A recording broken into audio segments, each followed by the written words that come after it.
Dans ce cours de français, nous allons voir quels pronoms nous allons utiliser par rapport à un complément qui commence par une préposition. Premier cas, si le complément commence par une préposition comme chez, pour, avec, par, ou bien la préposition à. Donc si le complément commence par ces prépositions et que le complément est un être animé, c'est-à-dire qu'on parle des personnes, par exemple, dans ce cas, je peux remplacer ce complément par des pronoms toniques.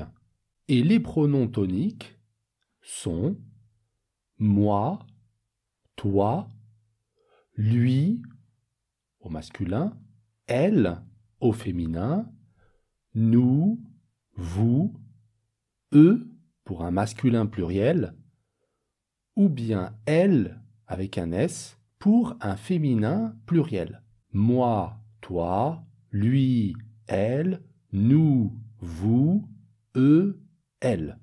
Regardez, nous allons voir 3 cas de figure. Elle parle avec sa sœur. Elle parle avec, on a la préposition avec, sa sœur, c'est un complément animé, on parle des personnes. Donc, je peux remplacer sa sœur par un pronom tonique. Je peux dire, elle parle avec sa sœur, elle parle avec elle. Un autre exemple, il se moque de ses amis. Il se moque de ses amis. Il se moque de. D apostrophe, E-U-X, le pronom tonique. Il se moque de. Il pense souvent à son ancien ami. Il pense souvent à son ancien ami. Il pense souvent à lui. Maintenant, nous allons voir un autre cas. Cette fois-ci, on va parler des compléments inanimés. Inanimés, c'est-à-dire des choses ou bien des idées. Dans ce cas, on n'utilise pas les pronoms toniques. On a vu tout à l'heure que les pronoms toniques, on les utilise pour des êtres animés, des choses vivantes. Donc si c'est inanimé, on a 2 cas. Si le complément commence par de, ou bien si le complément commence par a. Si le complément commence par de, je le remplace par en, en. Et si le complément commence par a, je le remplace par y.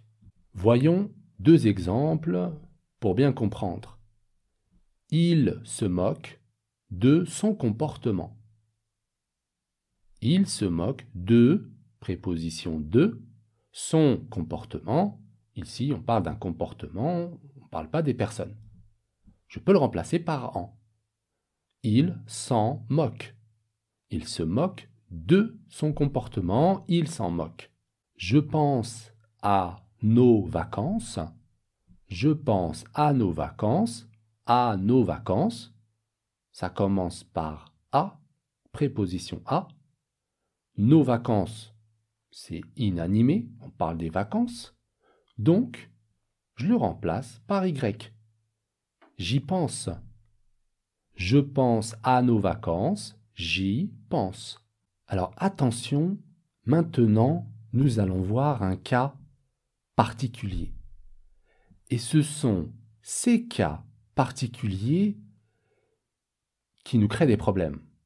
Donc on va voir ces cas particuliers pour bien comprendre les différences qu'il peut y avoir par rapport aux pronoms.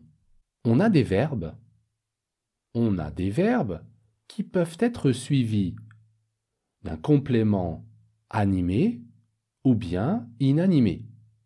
On a des verbes comme ça. Il y a des verbes. Après le verbe, ça peut être un complément animé ou bien inanimé. Comme les verbes penser à, ressembler à, tenir à. Avec ce genre de verbe, il peut être animé ou inanimé, le complément. Je peux dire penser à ses amis, là on parle des personnes, ou bien penser à son projet. Vous voyez, le verbe penser, on pense à quelque chose, ou bien on pense à quelqu'un. Ce genre de verbe. Il peut y avoir deux choses différentes, soit un complément animé ou bien inanimé. Donc ça, c'est très important. Avec ces verbes, si le complément est animé, je le remplace par un pronom tonique. Il pense à ses amis, il pense à eux. Vous voyez qu'ici, j'ai utilisé EUX, pour remplacer ses amis. Et on garde la préposition à. Il pense à ses amis, il pense à eux. Et si le complément est inanimé, dans ce cas, je le remplace par Y. Elle pense à son projet, elle y pense. L-I-Y, elle y pense. Elle pense à son projet, elle y pense. Donc vous voyez, avec ce genre de verbe, soit on le remplace par un pronom tonique, ou bien on le remplace par le pronom Y. Et attention, là aussi, on a des verbes qui peuvent seulement être suivis par un complément animé, comme par exemple écrire à, dire à, demander à, expliquer à. Ouais, quand je dis dire à, je vais dire quelque chose. Je vais dire quelque chose à qui? À une personne. Obligatoirement, ce genre de verbes, on les utilise pour des personnes, avec des êtres animés. Eh bien, avec ce genre de verbe, si je veux utiliser un pronom pour remplacer le complément, j'utilise un pronom COI, un pronom complément d'objet indirect. Je n'utilise pas de pronom tonique avec ce genre de verbe. Regardez, je vous donne un exemple. Elle demande une chose à sa directrice. Elle demande une chose à sa directrice. Si je veux utiliser un pronom pour remplacer à sa directrice, on a le verbe demander. Elle demande. Elle demande à sa directrice. Donc, j'utilise un pronom COI et je vais dire elle lui demande. Elle lui demande une chose. Je ne vais pas dire elle demande une chose à elle avec le pronom tonique à elle. Vous voyez, ça ne s'utilise pas. On ne dit pas elle demande à elle. On dit elle lui demande. Vous voyez ici? Maintenant, on comprend mieux pourquoi quelquefois on utilise les pronoms toniques et puis d'autres fois on utilise les pronoms compléments COI. Pour quelle raison? Eh bien ici, on a une raison. C'est-à-dire qu'on a des verbes qui s'adressent tout le temps avec des compléments animés. On s'adresse toujours à des personnes. On écrit toujours à quelqu'un. Je ne peux pas écrire à une chose. Donc, voilà la raison. Donc, c'est ces règles ici, il faut faire très attention. Si on a un verbe comme écrire à, dire à, que l'on utilise, qui est suivi toujours par un complément animé, dans ce cas, j'utilise le pronom complément COI, un pronom COI. Voilà, j'ai terminé avec ce cours sur les compléments.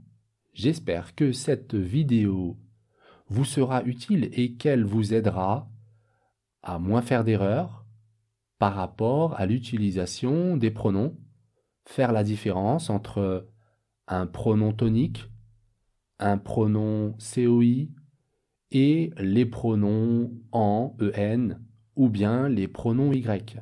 Je vous donne rendez-vous pour une prochaine vidéo. Prenez soin de vous et je vous dis à la prochaine, Inch'Allah.